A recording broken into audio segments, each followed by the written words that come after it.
Right, lads and lasses, buckle in because today's a big one. The Rangers faithful had something to cheer about at long last as Barry Ferguson, stepping up as interim boss, finally tasted victory at Ibrox in the league. And not just any win. We're talking a proper thumping 4-0 against Aberdeen. That's the first home league win in months, a result that gives a wee bit of hope, but also raises the burning question, is this enough to convince the powers that be, the folk with a real influence like the 49 in the wide and the so, where 49ers group, that Barry's the man to take the club forward? Or are we just watching the last hurrah before the board unveils their real choice for the hot seat? The whispers are growing louder, and now the name doing the rounds is none other than David Ancelotti.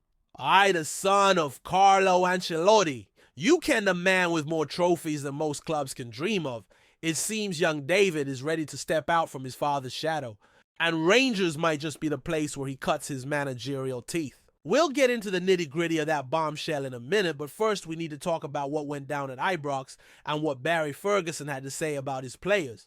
It was a night where Rangers were expected to deliver, but even so, the first half left much to be desired. Ferguson, never one to mince his words, was absolutely scunnered with the lack of energy from his side in those opening 45 minutes. Aberdeen, truth be told, offered next to nothing going forward, but that's not the point. Rangers should be setting the tone, dictating the pace, especially at home, and Ferguson was furious that he had to go into that dressing room and deliver another one of his famous wake-up calls.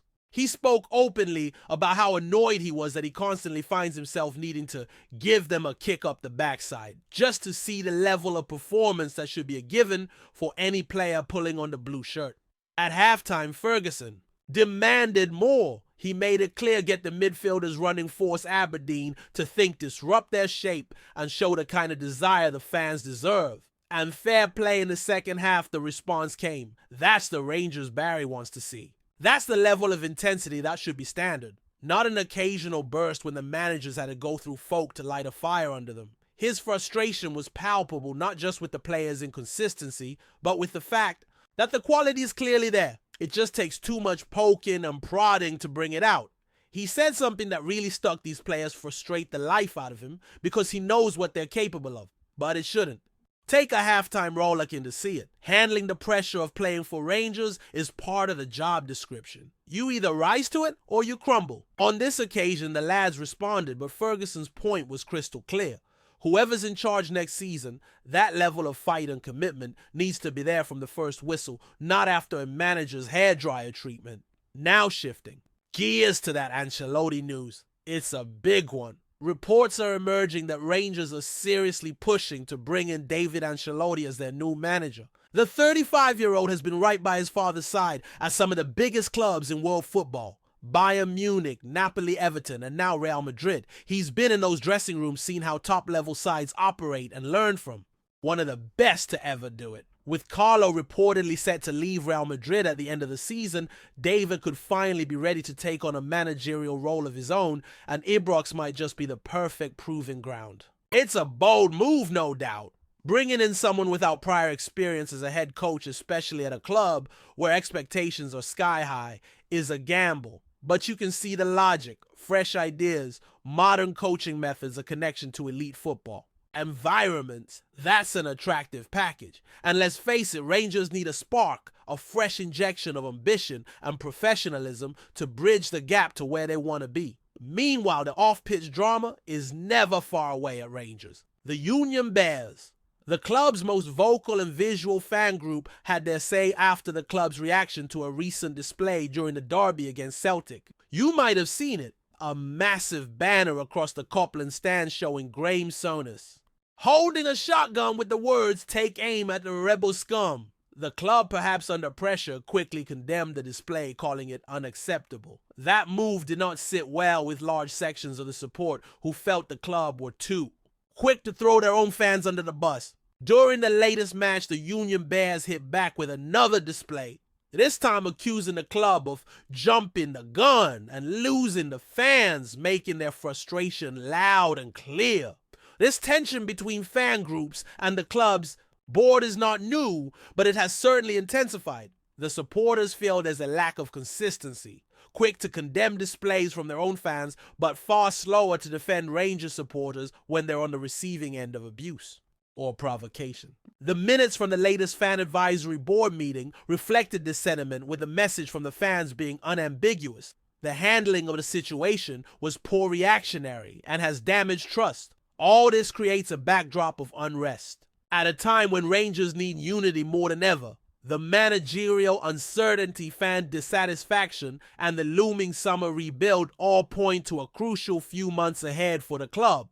Decisions made now will shape the trajectory of the next few seasons. It's no exaggeration to say that the next managerial appointment could define the direction Rangers take both on and off the pitch. In the midst of all this, players are also facing uncertain futures. Václav Černý, on loan from Wolfsburg, has been one of the bright sparks this season, netting his 18th goal in the demolition of Aberdeen. His loan spell is nearing its end, and while fans would love to see him stay, the reality is complicated. Wolfsburg paid a hefty sum for him, around £7 million, and that price tag will make a permanent move challenging. Černý himself is keeping his cards close to his chest, focusing on finishing the season strongly before making any decisions about his next move. He's got 2 years left on his deal in Germany, and while he's enjoying his football in Glasgow, financial realities might dictate the outcome. Chris Boyd, never one to sugarcoat things, pointed out that while Černy's performances have been solid, especially his consistency in front of goals, securing him on a permanent deal would require serious financial commitment from Rangers. Something that might not be feasible given other priorities. And then there's James Tavernia, the captain, the man who has been through thick and thin of Rangers, addressed his future as well. With 1 year left on his contract, Tavernier made it clear he's not looking beyond that for now. He's settled, still hungry for more silverware, but is also realistic about where he stands. Reflecting on his decade at Ibrox, he admitted there's a tinge of regret over not winning as many trophies as he would have liked. But one thing's for sure, he's given everything for the badge. His focus remains on finishing his contract on a high, leading the team by example, and trying to add to his collection of honors before eventually hanging up his boots whenever that day comes. It's clear that the winds of change are blowing through Ibrox. From the dugout to the stands, from the boardroom to the dressing room, there's an air of transition. Whether Barry Ferguson can turn his interim stint into something permanent, or if the Ancelotti name will grace the managerial office at Ibrox, remains to be seen. What's undeniable is that Rangers are standing at a crossroads with decisions looming that will shape the club's immediate and long-term future. As we look ahead, there's a real sense that this summer could be one of the most defining off-seasons for Rangers in recent memory. The managerial hunt is the headline, of course, but underneath that, the squad itself is in desperate need of a shake-up. Too many players are flattered to deceive, showing glimpses of their quality, but lacking that week-in, week-out consistency that's demanded at Ibrox. Barry Ferguson's frustrations in that regard are well-founded. He sees it every day, and the fans see it every match day. There are good players in there, but too often they go missing when the going gets tough. The next manager, whether it's Ferguson himself or someone like David Ancelotti, will have to address that mentality problem. First and foremost, there's also the question of recruitment. Rangers can't afford to get it wrong again. The gap to Celtic has grown not just because of financial muscle, but because of smarter, more cohesive squad building. Every signing this summer has to be a hit. There's no margin for error. The board knows it, the fans know it, and whoever steps into that dugout will be judged on their ability to spot and integrate players who can raise the standard immediately. No more passengers, no more projects who might come good in a few years. Rangers need winners now. At the same time, the club must navigate the financial realities of Scottish football. Gone are the days when Rangers could simply outspend their rivals domestically. Smart business, clever loans, and maybe the occasional gamble on untapped potential from abroad. That's the path forward. The challenge is finding players with the right blend of hunger, experience, and character. Players who understand what it means to wear that blue jersey, who won't shrink when the pressure is on. In the midst of all this uncertainty, one thing remains constant: the passion of the Rangers support. The scenes at Ibrox, even in a season that's been far from perfect, are a testament to the unwavering loyalty of the fans. They demand the best because they've seen the best. They remember the nights of glory, and they believe those nights can return. But belief needs to be met with action from the club's leadership. And let's not forget the importance of European football. For Rangers, making an impact in Europe isn't just about prestige. It's a vital revenue stream and a shop window for players. Any new manager will have to hit the ground running in continental competition. There's no grace period, no easing. Into the job. Qualification rounds come thick and fast, and failure simply isn't an option. The tension between short-term results and long-term vision will be at the heart of every decision. Rangers need to win now, but they also need to build a foundation that prevents this constant cycle of rebuilds every couple of seasons. Stability has been elusive, and that's what makes the managerial appointment so crucial. Get it right, and Rangers can establish a new era of success. Get it wrong, and it's back to square one. Meanwhile, the dressing room itself is in a state of flux. Veterans like Tavernia are nearing the twilight of their careers, while younger players are still finding their feet. That mix can be potent if handled correctly, but it requires strong leadership, both on the pitch and in the dugout. Whoever takes the reins will need to establish a clear identity, a playing style that suits the squad, but also embodies the club's traditions. The fans want a team that plays with aggression, with purpose, with a relentless drive to win. That's non-negotiable. As for the fans' relationship with the board, that's going to need serious repair work. The fallout from the Union Bears incident has exposed underlying frustrations that go beyond a single display. Supporters feel disconnected from decision makers, and gestures alone won't fix that. Genuine dialogue, transparency on a shared vision for the club's future are essential. The board has to show they're listening, not just reacting when things boil over. In the coming weeks, all eyes will be on the Rangers boardroom. Every move will be scrutinized, every rumor dissected. The Ancelotti story has captured imaginations because it represents something bold, something different. But boldness alone isn't enough. This appointment needs to be the right fit.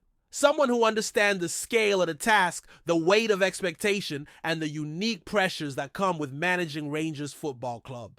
Until that announcement comes, Barry Ferguson will continue to lead the team, trying to instill his own standards and squeeze every last drop of performance from a squad that's been too inconsistent for too long. His passion is undeniable, his commitment unquestioned, but whether that translates into a long-term role remains to be seen. The next chapter for Rangers is about to be written.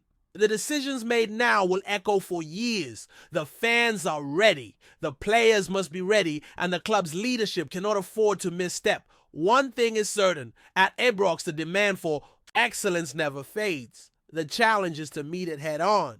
Before we continue, make sure to subscribe to our channel and turn on notifications to get all the exclusive news about Rangers FC. Don't overlook any details about your beloved team. It's crucial for Rangers FC fans. Steven Gerrard is once again in the spotlight at Ibrox, as reports suggest he is among 4 former Premier League managers being considered for the vacant Rangers managerial role. The 44-year-old, a name still spoken with reverence by many Rangers. Supporters could be set for a sensational return to Glasgow just 3.5 years after he departed for Aston Villa. Gerrard's time at Rangers was marked by a historic Scottish Premiership title in 2021, ending Celtic's 9-year reign and completing an unbeaten league campaign that re-established Rangers as a dominant force in Scottish football. Since his departure, Gerard's career has taken a less triumphant path. His tenure at Aston Villa was brief and often criticized, spanning just 40 games with inconsistent results and a failure to truly implement a lasting vision. Most recently, he took charge of Saudi Pro League side Al Ettifaq, but his spell there ended in January and left questions about his managerial trajectory. Despite this, Gerard's legacy at Ibrox appears to have endured, with fans and club executives alike reportedly viewing him as a figure capable of reigniting the passion and discipline that defined his initial reign. Rangers, in the midst of restructuring after recent managerial changes, are believed to be seeking a leader with proven credentials and a strong connection to the club's identity. Gerard, despite his recent setbacks, fits both criteria. His previous success in Scotland, his understanding of the club's culture, and his ability to manage high-pressure environments make him a compelling candidate. With 3 other former Premier League managers also in the mix, Rangers board faces a crucial decision that will shape the club's immediate future. The potential return of Gerard is likely to spark debate among supporters, some eager to see him finish what he started, others cautious after his disappointing stints elsewhere. What is certain, however, is that Gerard remains a figure who commands attention. His name alone evokes memories of glory, of broken records, and of a Rangers side that once again believed in itself. As the club prepares to choose its next leader, the shadow of its former hero looms large over Ibrox once more. Greetings, fans. Make sure to hit that like button and subscribe to the channel, as it's greatly appreciated by Rangers FC. And don't forget to share your thoughts on the news in the comments section below. Until the next video, stay tuned.